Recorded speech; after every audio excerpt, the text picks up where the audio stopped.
धन्यवाद दोस्तों। आप सभी ने मेरे लिए कितनी तकलीफ उठाई। मेरा ये मिट्टी का घर तो पहले वाले घर से भी ज्यादा सुंदर बना है। जंगल के सभी पक्षी इस भयानक गर्मी से बचने के लिए अपने अपने सुझाव रख रहे थे। बाप रे, अब की बार इस गर्मी ने तो सारे रिकॉर्ड तोड़ दिए हैं। सच में हमें अपने अपने लिए घर बनाने चाहिए। इन घोंसलों से काम नहीं चलेगा। लेकिन मसला सिर्फ इतना ही नहीं है। हमें घर के साथ साथ ये भी ध्यान देना है कि पानी और खाने को अनाज कैसे जुटाएं। सही बात है। यहाँ से दूर दूर तक पानी नहीं है, ना ही खाने को। ऐसे ही सारे जंगल के पक्षी बड़े ही परेशान हैं। इंसानों ने जंगल के इतने सारे पेड़ों को काट दिया है और लगातार काटते ही जा रहे हैं, जिससे प्रदूषण बहुत हो गया है और बारिश भी कम हुई है। भुगतना हम पक्षियों और दूसरे जीवों को पड़ता है। मैं कल अपनी मौसी के घर दूसरे जंगल गया था। रास्ते में एक नदी पड़ती है। उस नदी के पास से गुजरते समय ऐसा लग रहा था कि काश मेरा घर यहीं होता। वहां खाने को बहुत कुछ था और नदी के पास ठंडी ठंडी हवा भी चल रही थी। तो क्यों ना हम सभी पक्षी वहीं चलकर अपना घर बनाएं? आप सभी का क्या विचार है? सभी पक्षियों ने उसी जगह जाने का निश्चय किया। तो तय रहा, कल सुबह हम सभी पक्षी उस जगह जाएंगे जहां कालू भैया ने बताया है, अपना नया बसेरा बनाने। अगली सुबह सारे पक्षी निकल पड़ते हैं अपनी नई जगह पर नया घर बनाने। उड़ते उड़ते वो सभी पक्षी वहां पहुंच जाते हैं जहां कालू कौवे ने बताया था। अरे वाह, ये जगह सच में पक्षियों के लिए स्वर्ग की तरह है। यहाँ पर कितनी ठंडी ठंडी हवाएं चल रही हैं। मैं तो अपना घर इसी पेड़ पर बनाऊंगी। हाँ, मैं भी अपना घर इसी जामुन के पेड़ पर बनाऊंगी और खूब सारे जामुन खाऊंगी। सभी पक्षियों ने अपने अपने पसंद किए हुए पेड़ों पर बड़ी ही मेहनत से अपने लिए घर बना लिया। लेकिन कालू कौवा बहुत ही आलसी था। उसने अपने लिए बस एक छोटा सा घोंसला ही बनाया था। सभी फालतू की मेहनत किए जा रहे हैं। ये जगह तो वैसे ही बहुत अच्छी है। इतनी ठंडी ठंडी हवा आ रही है। जब बरसात होगी तब देखेंगे। रात हो जाती है। सभी पक्षी अपने अपने घरों में सो जाते हैं। कालू कौवा भी अपने घोंसले में सो जाता है। अचानक से तेज हवाएं चलने लगती हैं और कालू कौवे का घोंसला नीचे गिर जाता है। कालू कौवे को पूरी रात पेड़ की डाल पर काटनी पड़ती है। ओफो, अब मैं क्या करूं? सुबह होने पर मुझे फिर से अपने लिए घोंसला बनाना पड़ेगा। लेकिन अगली सुबह फिर से इतनी मेहनत कौन करेगा? ऐसा करता हूँ, इन पक्षियों में से किसी एक पक्षी का घर हथिया लेता हूँ। टूनी चिड़िया का घर बहुत ही अच्छा है। कालू कौवा टूनी चिड़िया के घर के अंदर चला जाता है।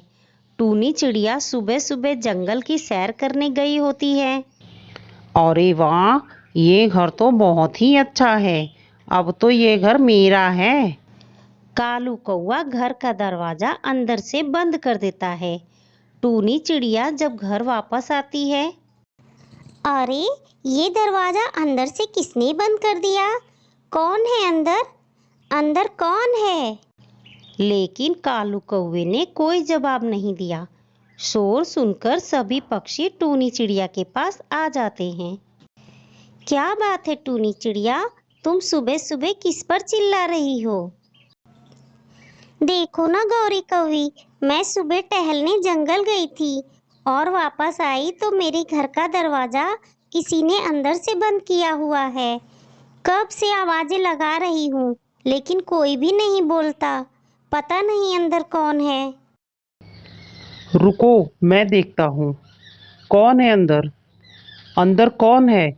जल्दी से दरवाजा खोलो। नहीं तो दरवाजा तोड़कर मैं अंदर आया तो बहुत मारूंगा। जल्दी से बाहर आओ। क्या करूं? अगर सच में इन्होंने मेरी पिटाई कर दी तो?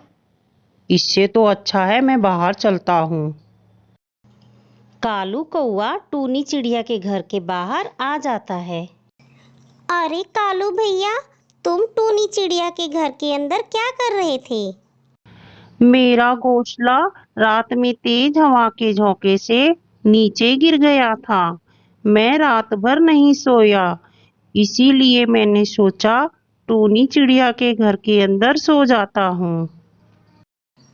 कोई बात नहीं कालू भैया, अब आप अपने लिए एक अच्छा सा घर बना लो।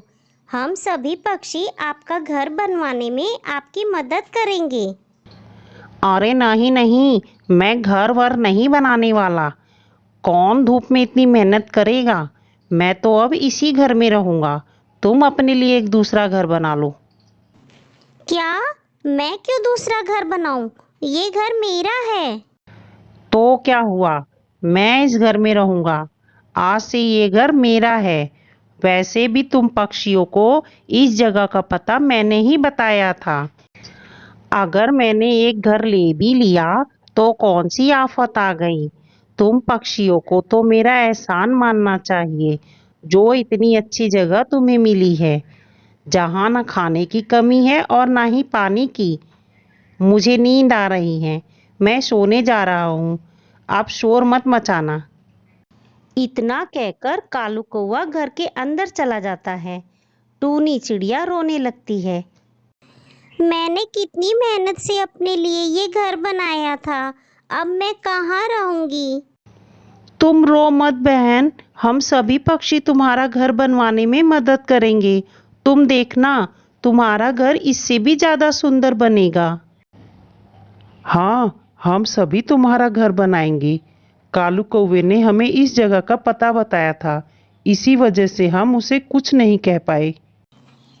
अब चलो टूनी चिड़िया का घर बनाने के लिए जंगल से सामान ले आते हैं।